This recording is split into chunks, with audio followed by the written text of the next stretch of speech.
ഗിരി എന്താ ഇങ്ങനെയൊക്കെ പറയുന്നത്? എന്റെ അനിയത്തിക്കൊരു തെറ്റുപറ്റിപ്പോയി ഗിരി. ആ നിതീഷിനെ അവൾ വിശ്വസിച്ചു പോയി. ഈ കഴിഞ്ഞുപോയ കാര്യങ്ങളൊക്കെ ഇപ്പൊ പറഞ്ഞിട്ട് എന്താ കാര്യം? തെറ്റുപറ്റിപ്പോയിന്ന് ആദ്യം നന്ദിത തിരിച്ചറിയണം, അംഗീകരിക്കണം. അതല്ലേ വേണ്ടത്. ആ കുഞ്ഞിനെ വേണ്ടെന്ന് വെക്കാനുള്ള മനസ്സ് അവൾ കാണിക്കണം. കല്യാണം മുടങ്ങിപ്പോയതിനേക്കാൾ വലിയ പ്രശ്നം അവളുടെ വയറ്റിൽ വളരുന്ന ആ കുഞ്ഞാണല്ലോ. അവൾക്ക് പറ്റിപ്പോയ ആ തെറ്റ് തിരുത്താൻ ഞാനും സുമിയും നിന്റെ വീട്ടുകാരും എല്ലാരും കൂടെ നിൽക്കില്ലേ? കുറച്ചുനാൾ കഴിഞ്ഞ് ഈ നടന്നതെല്ലാം എല്ലാവരുടെയും മനസ്സിൽ നിന്ന് പാടെ മായ്ച്ചു കളഞ്ഞ് അവൾക്കൊരു പുതിയ ജീവിതം കണ്ടെത്തി കൊടുക്കാൻ നമ്മൾ വിചാരിച്ചാൽ കഴിയില്ലേ സുമി? ആ വാക്ക് ഞാൻ പറഞ്ഞതല്ലേ? നിനക്കെങ്കിലും എന്നെ വിശ്വസിക്കാമായിരുന്നില്ലേ സുമി? ഗിരി പറയുന്നതെല്ലാം വളരെ ലോജിക്കലായിട്ടുള്ള കാര്യങ്ങൾ തന്നെയാ, ഞാൻ സമ്മതിച്ചു. പക്ഷേ സാധാരണ മനുഷ്യരുടെ ജീവിതത്തിലെ വേദനകളും സന്തോഷങ്ങളും ഒന്നും ഇങ്ങനെ അളന്നു മുറിച്ച പോലെ കണക്കാക്കാനായിട്ട് പറ്റുന്ന കാര്യങ്ങളേ അല്ല. ഹോസ്പിറ്റലിൽ നിന്ന് വന്നല്ലേ, ഞാൻ ഒന്ന് കുളിക്കട്ടെ.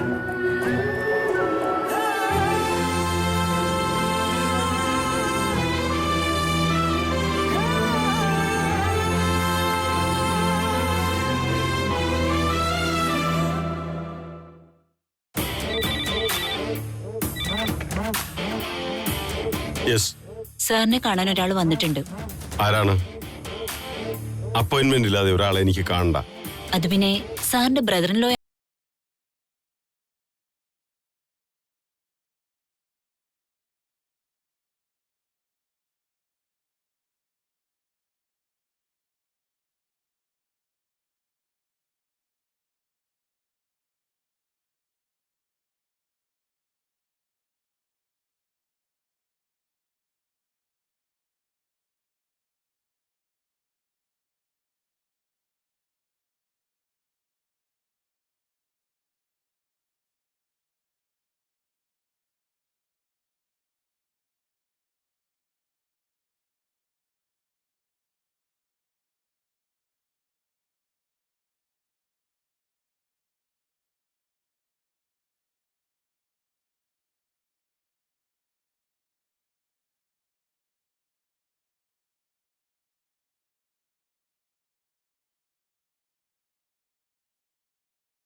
സ്വന്തം പെങ്ങൾക്ക് വേണ്ടി ജീവൻ നൽകാനും മടിയില്ലാത്ത ഒരു ഏട്ടനായിരുന്നല്ലോ നിങ്ങള്. സനുവിന്റെ എന്റെയും കല്യാണത്തിന് ഇടയ്ക്കുണ്ടായിരുന്ന ആ കൺഫ്യൂഷൻസിന്റെ കാലത്തെ ഞാൻ പറഞ്ഞൊരു കാര്യമുണ്ട്. എനിക്കതേ ഇപ്പോഴും പറയാനുള്ളൂ. നിങ്ങൾക്ക് മാത്രമൊന്നും അല്ല ഗിരിയേട്ടാ, എന്റെ പെങ്ങന്മാർ എനിക്കും വലുത് തന്നെയാ. അല്ലെന്ന് ഞാൻ പറഞ്ഞില്ലല്ലോ. ഒരു വലിയ വിഷയത്തിന്റെ ചെറിയ അറ്റം മാത്രം മനസ്സിലാക്കിയിട്ടാണ് ശ്രീ ഇപ്പൊ എന്നോട് പെരുമാറുന്നത്. എന്നെ സംബന്ധിച്ചിടത്തോളം ഏറ്റവും വലിയ വിഷയം എന്റെ അനിയത്തിയുടെ ജീവിതം തന്നെയാ.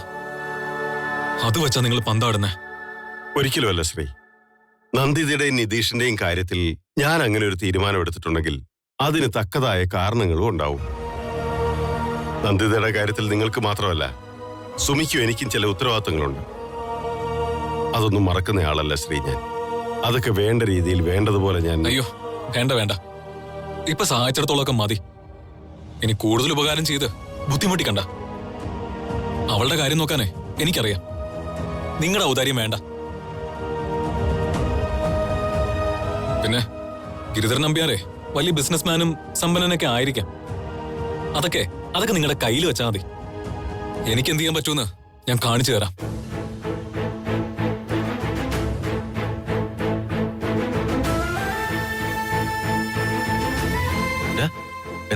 എന്താ പ്രശ്നം? ഏയ് ഒന്നുമില്ല. പെങ്ങളുടെ കല്യാണം മുടങ്ങിയതിന്റെ പ്രതികരണങ്ങൾ, അത്രേ ഉള്ളൂ. പക്ഷെ അവൻ നിന്നോട് എത്ര മോശമായിട്ട് സംസാരിച്ചിട്ട് ഇറങ്ങിപ്പോയത് ഞാൻ കേട്ടു. അതൊന്നും കുഴപ്പമില്ലടാ, നീ ഇരിക്കേ.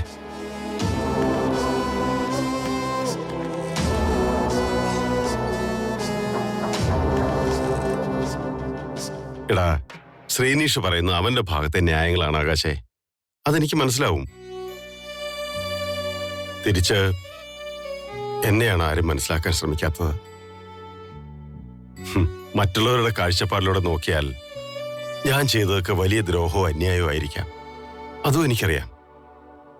പക്ഷേ ഇത്രയും കാലം ഞാൻ ജീവിച്ചത് എന്റെ അമ്മയെ മനസ്സുകൊണ്ട് വെറുത്താണ്. അത് തെറ്റായിപ്പോയിന്ന് ഞാൻ തിരിച്ചറിഞ്ഞ നിമിഷം മുതൽ ബാക്കിയുള്ള ജീവിതം കൊണ്ട് അത് തിരുത്താനാണ് ഞാൻ ശ്രമിക്കുന്നത്. പിന്നെ അതിനേക്കാളും പ്രിയപ്പെട്ട മറ്റൊരു കാര്യം എനിക്ക് നോക്കിയേ പറ്റൂ. അത് മരിച്ചുപോയ എന്റെ അച്ഛനോടുള്ള കടമയാണ്. എന്റെ അച്ഛനെ ദ്രോഹിച്ചവരോട് എനിക്ക് പകരം ചോദിക്കണം. എന്റെ അച്ഛന്റെ ആത്മാവിനോടും ജീവിച്ചിരിക്കുന്ന എന്റെ അമ്മയോടുമുള്ള എന്റെ കടങ്ങൾ വീട്ടാൻ ആര് തടസ്സം നിന്നാലും, എന്ത് തടസ്സം നിന്നാലും അതൊന്നും എന്നെ സംബന്ധിച്ച് എനിക്ക് സമ്മതിച്ചു കൊടുക്കാൻ പറ്റില്ല ആകാശേ. എടാ, നീ പറയുന്നത് എനിക്ക് മനസ്സിലാവുന്നുണ്ട്. പക്ഷേ സുമിത, ഇതിനിടയിൽ നിന്റെ ജീവിതത്തിൽ അവൾക്കുള്ള സ്ഥാനം എന്താ? നീ എടുത്ത തീരുമാനം സുമിതയെ എങ്ങനെ ബാധിച്ചിരിക്കാന്ന് നീ ചിന്തിച്ചിട്ടുണ്ടോ? അച്ഛനോട് അമ്മയോട് മാത്രമല്ല, സുമിതയോട് നിനക്ക് കടപ്പാടില്ലേ ഗിരി? ഉണ്ട്. അതുള്ളത് കൊണ്ട് കൂടിയാ ഈ കല്യാണം നടക്കരുതെന്ന് ഞാൻ ആഗ്രഹിക്കുന്നത്. നിതീഷുമായിട്ടുള്ള കല്യാണം ഒരിക്കലും നന്ദിത വിചാരിക്കുന്നത് പോലെ ഒരു നല്ല സ്പേസിലേക്ക് ചെന്നെത്താൻ പോകുന്നില്ല ആകാശേ. അവരീ കല്യാണം നടത്തുന്നതിന്റെ ഉദ്ദേശം നന്ദിതയുടെ ജീവിതം നന്നാക്കാനൊന്നുമല്ല, എന്നെ പൂട്ടുക എന്നത് മാത്രമാണ്. ഈ കല്യാണം നടന്നില്ലെങ്കിലും നന്ദിതയുടെ ജീവിതത്തിൽ ഒരു നഷ്ടവും വരാൻ പോകുന്നില്ല. അവൾക്ക് പറ്റുന്ന മറ്റൊരു ബന്ധം ഇന്നല്ലെങ്കിൽ നാളെ നമുക്ക് കണ്ടെത്താൻ പറ്റുന്നതേ ഉള്ളൂ. ഞാനിത് ശ്രീനേഷിനോട് പറയാൻ ശ്രമിച്ചതാ. പക്ഷെ അവനതൊന്നും കേൾക്കാൻ പോലും തയ്യാറാവാതെ ഇവിടുന്ന് പോയി കളഞ്ഞു. എനിക്ക് മറ്റൊരു ബന്ധം വേണ്ട. എനിക്ക് വേണ്ടി ഇവിടെ ആരും ആരെയും അന്വേഷിക്കുകയും വേണ്ട. നന്ദു, അമ്മയുടെ അവസ്ഥ നിനക്ക് അറിയാവുന്നതല്ലേ. വെറുതെ ടെൻഷൻ കൊടുക്കാൻ നിൽക്കല്ലേ. താങ്ങാൻ പറ്റില്ല പാവത്തിന്. അതെ, ഇന്നലെ ഓർത്തെങ്കിലും നീ ഞങ്ങൾ പറയുന്ന ഒന്ന് കേൾക്കുമോളെ. ഇതിൽ കൂടുതലൊന്നും ഇപ്പോഴത്തെ സാഹചര്യത്തില് നിന്നോട് ഞങ്ങൾക്കിനി ഒന്നും പറയാനാവത്തില്ല. നീ ഞങ്ങളോട് സഹകരിച്ചേ പറ്റൂ. എനിക്ക് എന്റെ വയറ്റിൽ വളരുന്ന കുഞ്ഞിനെ കളയാൻ പറ്റില്ല ശ്രീയേട്ടാ. അത് മാത്രമല്ല, ഈ ജന്മം നിധിയേട്ടനല്ലാതെ മറ്റൊരാൾക്ക് എന്റെ കഴുത്ത് നീട്ടി കൊടുക്കാൻ എനിക്ക് പറ്റില്ല. നന്ദു, ഞങ്ങൾ പറയുന്നൊന്ന് മനസ്സിലാക്ക് നീ. ഇപ്പൊ ഇതൊക്കെ വലിയ വേദനയായിട്ട് തോന്നിയാലും കുറച്ചു നാള് കഴിയുമ്പോ അതായിരുന്നു ഏറ്റവും നല്ല തീരുമാനമെന്ന് നീ സ്വയം തിരിച്ചറിയും. നിന്നെ ഓർത്ത് ആദ്യം നമ്മുടെ അമ്മയ്ക്ക് എന്തെങ്കിലും സംഭവിച്ചു പോയാ ജീവിതകാലം മുഴുവൻ നിനക്ക് സ്വയം മാപ്പ് കൊടുക്കാൻ പറ്റത്തില്ല. എനിക്ക് എന്റെ അമ്മയും വലുതാ, എന്റെ കുഞ്ഞും വലുതാ ശ്രീയേട്ടാ. ഒരാൾക്ക് വേണ്ടി മറ്റൊരാളെ ഉപേക്ഷിക്കാൻ എനിക്ക് പറ്റില്ല ഏട്ടാ. ഒന്നെങ്കിൽ ഞാൻ എന്റെ കുഞ്ഞുമായി ജീവിക്കും. അതിന് നിങ്ങൾ എന്നെ സമ്മതിച്ചില്ലെങ്കിൽ ഈ വയറ്റിൽ കിടക്കുന്ന കുഞ്ഞിനെ കൊണ്ട് ഞാൻ എന്റെ ജീവിതം അവസാനിപ്പിച്ചോളാം. വേറെ ഒന്നും ചെയ്യാനില്ല എനിക്ക്.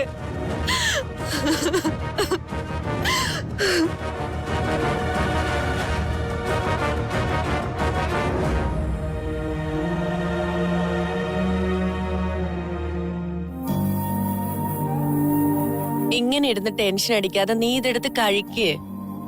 എനിക്കൊന്നും വേണ്ട സ്നേഹം, ഞാൻ പറഞ്ഞല്ലേ നിന്റെ അടുത്ത്.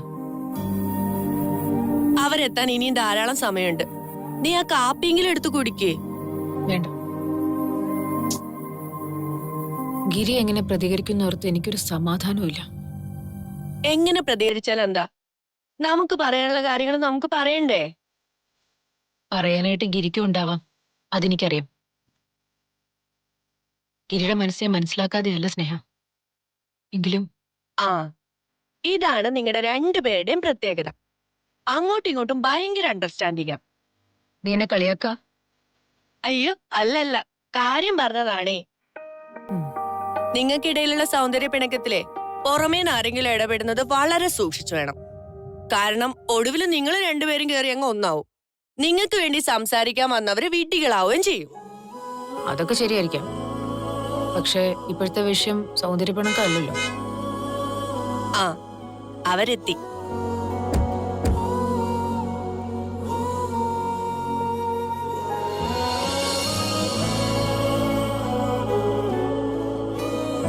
ഗിരി, വാ വാ.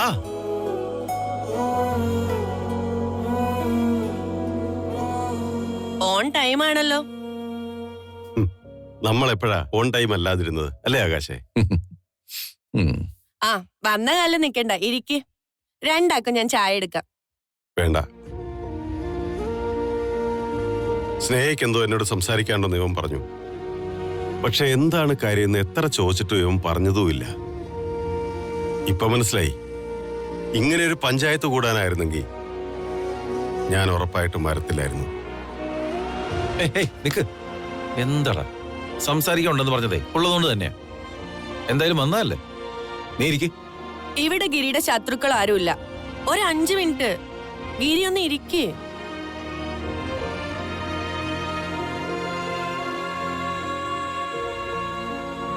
ആർക്ക് എന്താ പറയാനുള്ളതെന്ന് വെച്ചൊന്ന് വേഗം ആയിക്കോട്ടെ, വീട്ടിൽ പോകായിരുന്നു.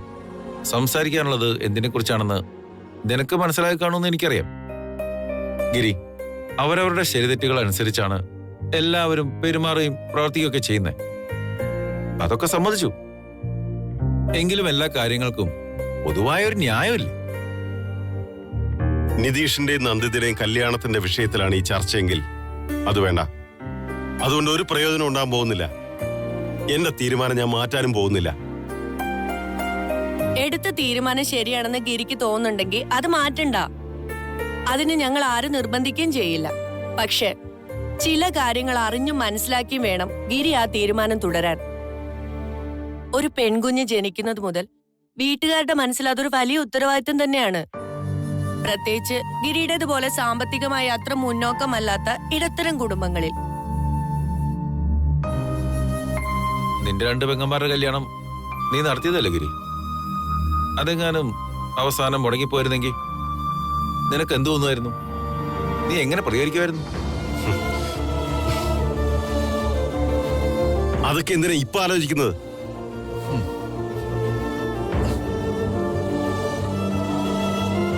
വേറൊന്നിനല്ല ഗിരി, നന്ദുന്റെ കല്യാണ കാര്യത്തില് എന്റെ വീട്ടുകാരുടെ മാനസികാവസ്ഥ എന്താണെന്ന് ഒന്ന് ഊഹിക്കാനെങ്കിലും വേണ്ടിയിട്ടാണ്. എടാ, നീ ഒരിക്കലും ഒരു മനുഷ്യത്തിലാത്ത ഒരാളാണെന്ന് എനിക്ക് ഇതുവരെ തോന്നിയിട്ടില്ല. മറ്റുള്ളവരുടെ കഷ്ടപ്പാട് പ്രയാസവും കണ്ട മനസ്സലിയുന്ന ഒരുത്തനായിട്ടാ ഞാൻ നിന്നെ മനസ്സിലാക്കിയിട്ടുള്ളത്. എടാ, ഞാൻ ഒരിക്കലും ആരെയും ദ്രോഹിക്കണമെന്ന് വിചാരിച്ചല്ല ഇങ്ങനെ ഒരു തീരുമാനം എടുത്തത്. എന്റെ തീരുമാനത്തിന്റെ അടിസ്ഥാനം എന്താണെന്ന് പലവട്ടം ഞാൻ സുമിതയോട് പറയാൻ ശ്രമിച്ചതുമാണ്.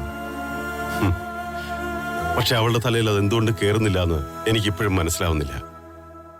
ആ കല്യാണം നടന്നാൽ അത് മുടങ്ങുന്നതിനേക്കാളും വലിയ പ്രശ്നങ്ങളിലേക്കും പ്രതിസന്ധികളിലേക്കും ആയിരിക്കും പിന്നെ കാര്യങ്ങൾ എത്താൻ പോകുന്നത്. അത് വ്യക്തമായിട്ട് അറിഞ്ഞിട്ടാണ് ഞാനിപ്പോ പറയുന്നത്. നന്ദിത അവിടേക്ക് വന്ന് കയറിയാൽ നിതീഷോ അവന്റെ അമ്മയോ അവളെ ചൊൽപ്പടിക്ക് നിർത്തും. അതോടെ നമ്മളെല്ലാവരും കൈയും കാലും കെട്ടിയ അവസ്ഥയിലായിരിക്കും പിന്നെ അവിടെ നിൽക്കുന്നത്. എന്ന് ആര് പറഞ്ഞു ഗിരി? എന്തുറപ്പുണ്ട് ഗിരിക്ക്? എന്റെ അനിയത്തിയല്ലേ അവള്? എനിക്കറിഞ്ഞൂടെ നന്ദുവിനെ? സംഭവിക്കാൻ പോകുന്നത് ചിലപ്പോ തിരിച്ചായിക്കൂടെ? നമ്മുടെ കുടുംബത്തിലേക്ക് നിതീഷിന്റെ ഭാര്യയായിട്ട് കയറി വന്നാലും അവള് നമ്മൾ പറയുന്നത് കേട്ടു നിൽക്കുമെങ്കിലോ? ഗിരി ഒന്നുമില്ലെങ്കിലും എന്റെ അനിയത്തിയല്ലേ അവള്? ഞാൻ പറയുന്നവള് കേൾക്കാതിരിക്കോ? എന്റെ വാക്കുകൾക്ക് അവള് വില കൽപ്പിക്കാതിരിക്കോ? എന്റെ നന്ദുവിനെ എനിക്കറിയാം. അവള് നിതീഷിന്റെ ഭാര്യയായിട്ട് വന്ന നിതീഷിന്റെ മുകളിൽ നമുക്കൊരു കടിഞ്ഞാണാണ് കിട്ടാൻ പോകുന്നത്. അവനെ നിയന്ത്രിച്ചു നിർത്താനായിട്ട് അവൾക്ക് പറ്റും ഗിരി. നമുക്ക് വേണ്ടി അവളത് ചെയ്യും. നിതീഷിന്റെ അമ്മ ഗിരിയുടെ അച്ഛന്റെ അടുത്ത് ചെയ്ത കാര്യങ്ങൾക്കൊന്നും മാപ്പ് കൊടുക്കണമെന്ന് ഞാൻ ആവശ്യപ്പെടുന്നില്ലല്ലോ. അവര് ചെയ്തു കൂട്ടിയ തെറ്റുകളുടെയും ദ്രോഹങ്ങളുടെയും കാര്യത്തില് നിയമപരമായോ വ്യക്തിപരമായോ എന്ത് വേണമെങ്കിലും ഗിരിക്ക് തീരുമാനിക്കാമല്ലോ. ഗിരി, ഗിരി,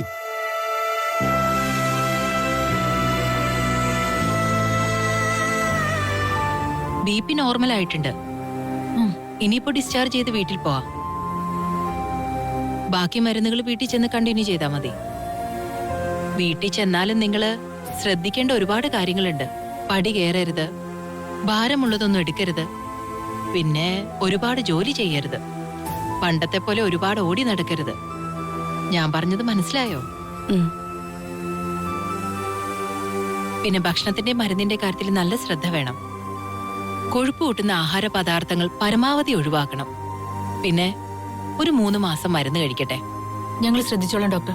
പിന്നെ ചെറിയ കാര്യങ്ങളുടെ പേരിൽ ടെൻഷൻ അടിക്കരുത്. എപ്പോഴും സന്തോഷമായിട്ടിരിക്കണം.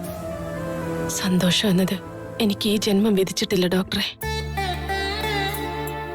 എന്റെ മോളുടെ കാര്യം ഓർക്കുമ്പോ ഇതാ കുഴപ്പം. ഇങ്ങനെ സങ്കടപ്പെടാൻ തുടങ്ങിയ ജീവിതത്തിൽ അതിന് മാത്രമേ നേരം ഉണ്ടാവൂ. മോളുടെ കാര്യങ്ങളൊക്കെ നോക്കാൻ ഇവരൊക്കെയുണ്ട്. അമ്മ അതൊന്നോർത്ത് സങ്കടപ്പെടാൻ നിൽക്കണ്ട.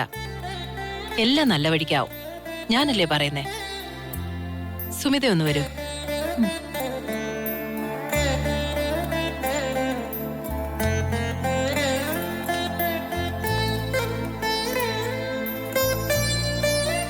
ആഹാരത്തിന് ശേഷം ഈ 2 മരുന്നുകൾ കൊടുക്കണം കേട്ടോ. ടെൻഷൻ അടിക്കണ്ട, എല്ലാം ശരിയാവും.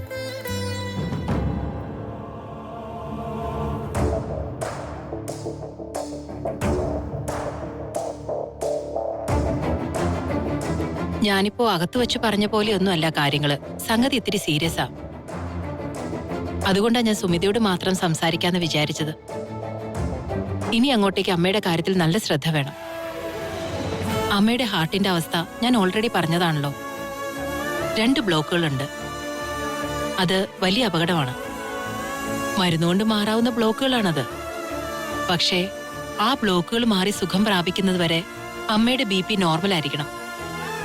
ഇനിയൊരു അറ്റാക്ക് കൂടി ആ ഹൃദയം താങ്ങിന്ന് വരില്ല. അമ്മ ഒട്ടും ടെൻഷൻ അടിക്കാൻ പാടില്ല.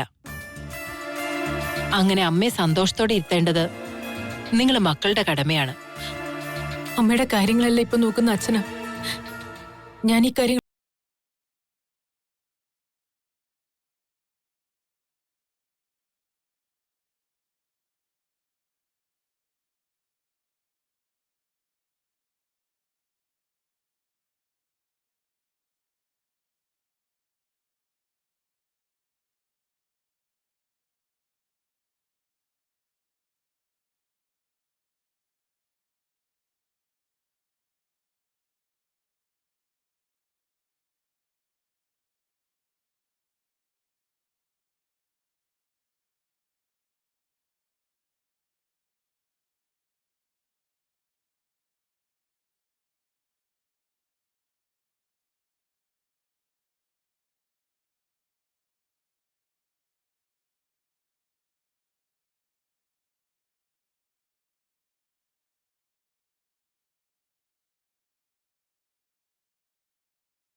ഹോസ്പിറ്റലിൽ എന്തുണ്ട് വിശേഷം? ഓ, പ്രത്യേകിച്ചൊന്നുമില്ല. ഡോക്ടർ എന്ത് പറഞ്ഞു എന്ന് പറ. അറിയാൻ അത്രയ്ക്ക് ആഗ്രഹം ഉണ്ടായിരുന്നെങ്കിലേ നിനക്ക് അങ്ങോട്ടൊന്ന് ഇറങ്ങായിരുന്നല്ലോ. നിങ്ങളൊക്കെ അവിടെ ഉണ്ടല്ലോ. എല്ലാരും കൂടെ ആശുപത്രി പോയിരുന്നിട്ട് എന്ത് ചെയ്യാനാ? ശ്രീക്ക് അറിയാഞ്ഞിട്ടാ. ബൊട്ടീക്കിലേക്ക് ഞാൻ ഒരു ദിവസം പോയില്ലെങ്കിൽ അവളുമാർ അവിടെ എന്തെങ്കിലുമൊക്കെ കുഴപ്പം കാണിച്ചു വെക്കും. കസ്റ്റമേഴ്സിന്റെ കംപ്ലൈന്റ്സ് ഓൺലൈൻ റിവ്യൂലൊക്കെ വന്നാ അത് ഷോപ്പിന്റെ റെപ്യൂട്ടേഷനെ നന്നായിട്ട് ബാധിക്കും. നിന്നെ പറഞ്ഞിട്ട് ഒരു കാര്യമില്ല. നിന്റെ കുടുംബത്തിലെ എല്ലാവരും ഇങ്ങനെ തന്നെയാ. അതിന്റെ കുഴപ്പമാ. എന്താ എന്റെ കുടുംബത്തിലെല്ലാരും എങ്ങനെ തന്നെയാണെന്ന്? മനുഷ്യത്വം തൊട്ട് തീണ്ടിട്ടില്ലാത്തവര്. എടി, സ്വന്തം കാര്യം മാത്രം നോക്കുന്ന, പണക്കൊഴുപ്പിൽ മാത്രം അഹങ്കരിക്കുന്ന ഒരു കൂട്ടം മനുഷ്യര്. അതാണ് നിന്റെ കുടുംബം. ദേ ശ്രീ, ഞാനൊരു കാര്യം പറഞ്ഞേക്കാം. ആവശ്യമില്ലാതെ എന്റെ വീട്ടുകാരെ കുറിച്ച് വെറുതെ ഓരോന്ന് പറയരുത്. നീ വന്ന് കേറിയത് മുതൽ ഞാൻ ശ്രദ്ധിക്കുക. എന്നോടാണല്ലോ ഇറിറ്റേഷൻ മുഴുവനും. ഞാൻ എന്ത് ചെയ്തിട്ട് എന്നോട് ഇങ്ങനെ ചാടിക്കേറി വരുന്നത്? നീ ചെയ്തില്ലെങ്കിൽ എന്താ? ചെയ്യേണ്ടതൊക്കെ നിന്റെ ഏട്ടനും അമ്മയും കൂടി അങ്ങ് ചെയ്തല്ലോ. ഗിരിയേട്ടൻ എടുത്ത തീരുമാനത്തില് ബാക്കിയുള്ളവർ എന്തിനാ കുറ്റം പറയുന്നത്? അങ്ങനെ ഒറ്റയ്ക്കൊരാൾക്ക് തീരുമാനം എടുക്കാൻ പറ്റുന്ന കാര്യമല്ല കല്യാണം എന്ന് പറയുന്നത്. നിന്റെ ഏട്ടൻ അങ്ങനെ ഒരു തെറ്റായ തീരുമാനം എടുത്തിട്ടുണ്ടെങ്കിൽ അത് പറഞ്ഞു മാറ്റാനുള്ള ബാധ്യത നിങ്ങൾക്ക് എല്ലാവർക്കും ഉണ്ട്. ഗിരിയേട്ടന്റെ സ്വഭാവം ശ്രീക്ക് അറിയാവുന്നതല്ലേ. ഒരു തീരുമാനം എടുത്താ പിന്നെ ആര് പറഞ്ഞാലും അതിന് മാറില്ല. നമുക്ക് എന്ത് ചെയ്യാൻ പറ്റും? മറ്റുള്ളവരുടെ കാര്യത്തിൽ ഞാൻ വേണേ അത് സമ്മതിക്കാം. പക്ഷെ നീയും ഗിരിയേട്ടനും തമ്മിലുള്ള ടേംസ് അങ്ങനെ അല്ലല്ലോ സനു. നിനക്ക് വേണ്ടി എന്തും ചെയ്യാൻ തയ്യാറാവുന്ന ഒരാളാ ആ ഗിരിയേട്ടൻ. നിന്നോടുള്ള അങ്ങേരുടെ സ്നേഹവും വാത്സല്യവും ഒക്കെ ഞാൻ നേരിട്ട് കണ്ടറിഞ്ഞിട്ടുള്ളതാ. നീ പറഞ്ഞ നിന്റെ ഏട്ടൻ കേക്കും. ഞാൻ പറയാനോ? ഈ വീട്ടിൽ നടക്കുന്നതൊക്കെ നീ കാണുന്നതല്ലേ മോളെ? അമ്മയുടെയും നന്ദുവിന്റെ അവസ്ഥ ഇനി ഞാൻ എടുത്തു പറഞ്ഞ് നിനക്ക് മനസ്സിലാക്കി തരേണ്ട കാര്യമൊന്നുമില്ലല്ലോ. എടി, സത്യം പറഞ്ഞ ഞാൻ ഈ കാര്യം ആവശ്യപ്പെടുക പോലും ചെയ്യാതെ നീ ആയിട്ട് ചെയ്തു തരേണ്ടതാ.